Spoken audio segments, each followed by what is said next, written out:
Alors, nous ne sommes pas égaux face aux émotions. Peut-être vous vous reconnaîtrez dans un couple où il y en a un des deux qui porte l'accès aux émotions et tout part en grand.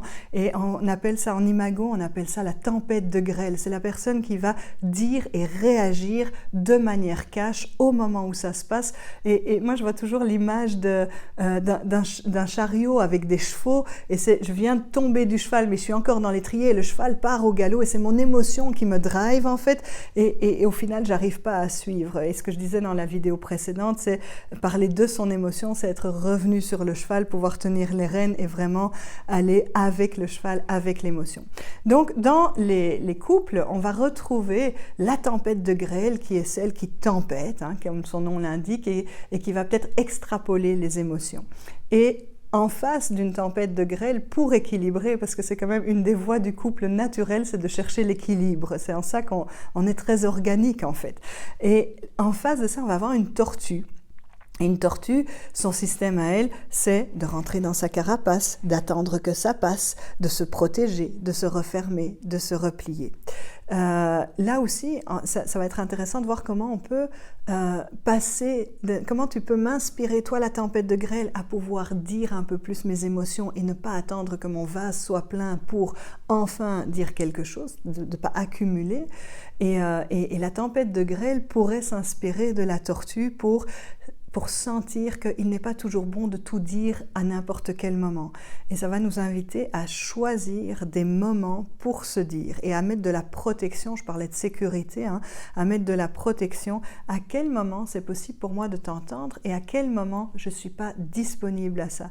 Donc en tant que gardien de la relation, gardienne de la relation magicienne, on va avoir ce regard un peu comme en hauteur, ce regard qui dit est-ce le bon moment, est-ce que ça va être au service?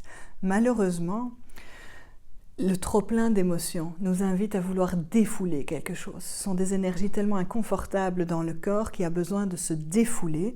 Et l'idée n'est pas de se défouler sur l'autre parce que c'est un pis-aller et de toute façon, tout ce que l'autre aura attrapé, il va devoir le recycler à sa manière. C'est plutôt de sentir waouh, je suis dans un truc, soit je suis dans ma bulle, soit je suis dans trop de volcans. Et quelles sont mes clés et mes outils personnels à ce moment-là pour faire redescendre? Alors pour certains, ça va être la méditation, pour d'autres, ça va être la marche.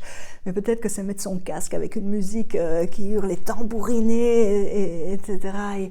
Et aller crier dehors ou aller crier en forêt sa rage, tout est OK. Du moment, on peut écrire aussi, on peut respirer.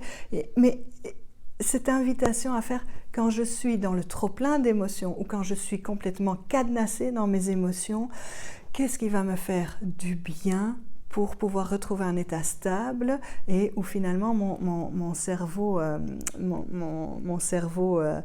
néocortical va pouvoir mettre de la pensée et du langage sur l'émotion. Voilà, c'est vraiment de ça qu'il s'agit, hein, c'est de revenir à l'homme pensant et parlant et pas à ma partie animale qui est juste réactionnelle avec le cerveau limbique ou reptilien.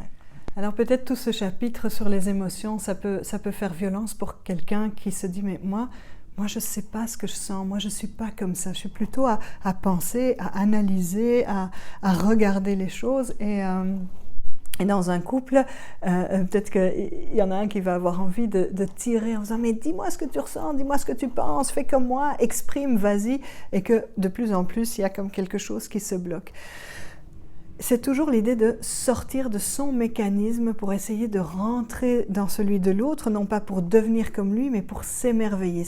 En fait, on est dans une recherche permanente d'un mode d'emploi. On s'est rencontrés et on pense que parce qu'on s'aime, on va se comprendre et ça va suffire.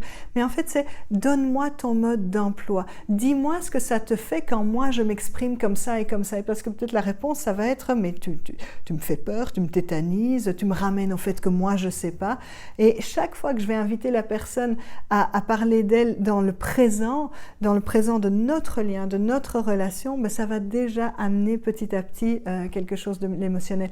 Néanmoins, il y a des personnes qui n'ont pas envie de parler, qui n'ont pas envie de raconter tout leur vécu, tout leur remous, qui n'ont pas envie de s'épancher avec ça. Et c'est OK aussi. Il n'y en a pas un des deux qui est meilleur que l'autre sous prétexte qu'on a accès ou on n'a pas accès à nos émotions. C'est cette recherche d'équilibre et ça va être très intéressant de faire peut-être moi j'ai des émotions tout le temps, et elles envahissent notre quotidien, elles envahissent notre couple. J'ai pas choisi cette personne-là pour rien. Il m'amène peut-être à recentrer et à aller à l'essentiel. En général, quelqu'un d'hyper émotionnel va mettre beaucoup de mots, va mettre beaucoup d'énergie, et on va avoir du mal à trouver, mais c'est quoi l'essence de ce que tu m'as dit? Si tu le dis en une phrase, qu'est-ce que c'est? Ça pourrait être l'interpellation de celui qui est face à l'émotion. Et en une phrase, qu'est-ce que tu veux dire? L'essentiel, c'est quoi? Et inversement, celle ou celui qui est face à quelqu'un qui est coupé, parce que c'est pas toujours les femmes. Je pense à une femme que j'ai vue en consultation qui elle n'a pas envie de dire, d'analyser, de ressentir, qui est juste bien comme ça. Et son mari, il a envie de faire, mais raconte-moi. Et c'est toujours cette envie de connaître davantage l'autre. Hein. Et peut-être qu'avant de connaître, on peut reconnaître. Au plus, je vais reconnaître la personne en disant ce que j'aime chez toi, ce que je vois chez toi, ce que j'ai appris de toi. Et je vais donner ce reflet, et ça va peut-être permettre à la personne d'en dire plus, plutôt que d'aller à la pêche de je vais dans le vide, quoi. Non, voilà ce que tu m'as appris aujourd'hui, voilà comment moi je te perçois. Est-ce que tu as envie de m'en dire plus? Et ce serait une manière d'inviter en douceur, en faisant du lien à quelque chose qui est dit, comme une amorce de phrase, une proposition. Et on voit ça dans les jeux de cartes. Si on a une amorce de phrase, le meilleur moment que j'ai vécu avec toi aujourd'hui, et hop, la suite de la phrase cool. Mais si je dis, dis-moi un peu ce que tu ressens, et que j'attends implicitement qu'il y ait le meilleur moment qu'on a passé ensemble, c'est assez sûr que j'aurai pas cette réponse-là.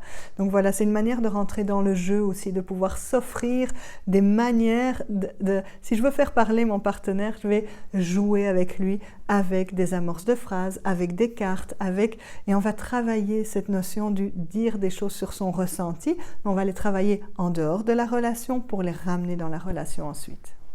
Donc je vous propose ici un exercice pour aller mieux se connaître, mieux se comprendre, qui va d'abord être de pouvoir dire, tiens, mais que me faut-il moi pour me sentir disponible?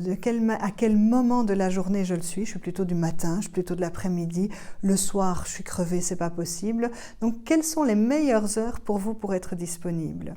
La deuxième chose, c'est de quoi j'ai besoin pour être disponible. Peut-être que j'ai besoin d'avoir fini ma to-do list, auquel cas il n'y a pas beaucoup de chances que je le sois suffisamment souvent.